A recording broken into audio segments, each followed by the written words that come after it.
Hello, my sister and brother Catholics. My name is Father Corey Brost, and I want to welcome you to this brief video during this week when the Worldwide Church celebrates National Migration Week.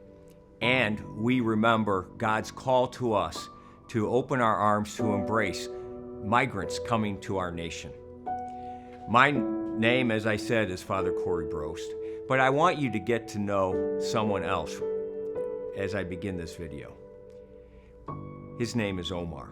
We have seen the tragic, disturbing, and heart-wrenching images coming out of the Kabul airport of people fleeing Afghanistan, hoping for safe refuge in the United States.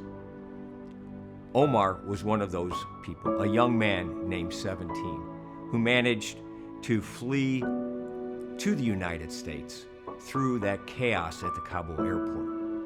Unfortunately, he's separated from his family, but here in the United States, he is safe. He's one of thousands upon thousands of people, tens of thousands of people, who each year come to the United States seeking refuge. We have a system set up to welcome them. That system is called Asylum. Under our system, which was created after World War II to prevent similar tragedies like the Holocaust. That system allows us in a legal and efficient manner, when done correctly, to welcome people fleeing persecution because of their politics, their identity, their religion, their race, their sexual orientation.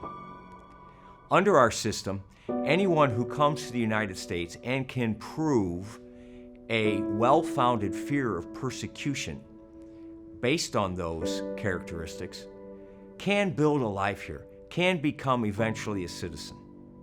That system, that asylum system, is also rooted in our Catholic values.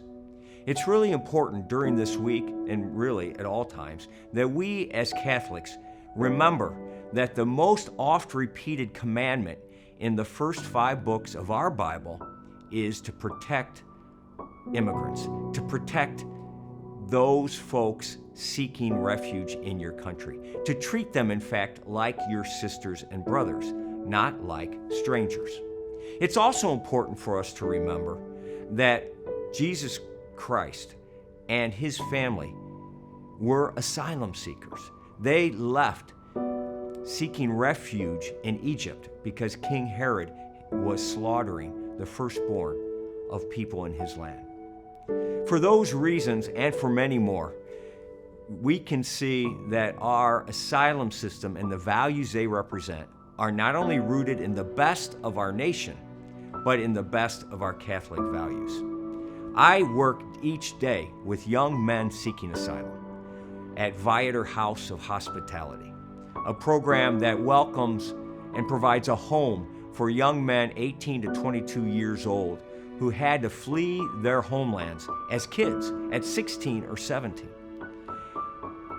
If they have no family to live with, those young men on their 18th birthday leave government custody and live with us, where they can go to school, seek counseling, start careers, begin to get work experience, connect with their own spiritual traditions, and live safely in a home where they find hope, healing, and opportunity.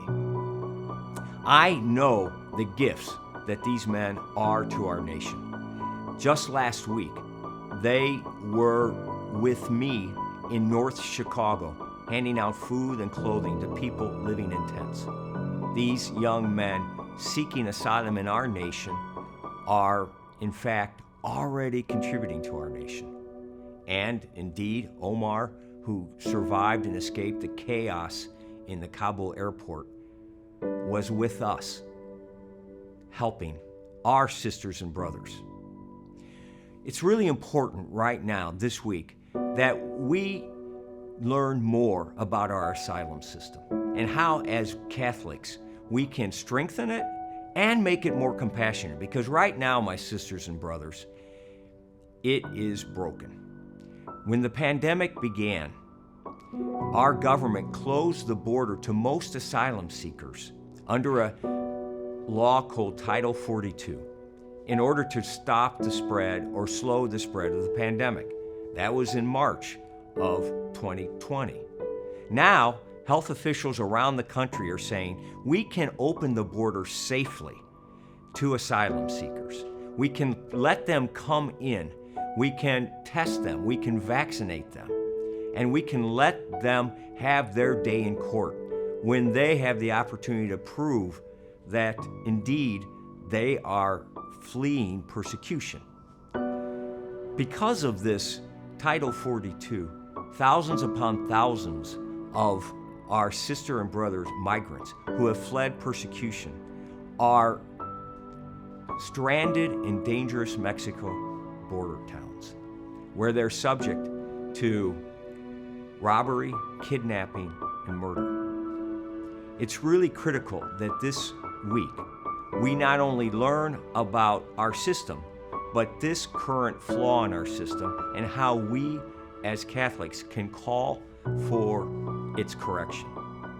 So I invite you to go to www.utv1.com to learn more about Asylum, to learn more about Title 42, and to see how you can call for the President to repeal it, so that we can begin the process once again of welcoming vulnerable people to our nation, not only because it's our ethical duty as citizens and Catholics, but because, like the men at Vider House, they come with gifts, they come with talents, they come bearing God's presence. And their presence in our nation will only strengthen this already wonderful country. May God bless you, and please keep them in your prayers as we continue this week.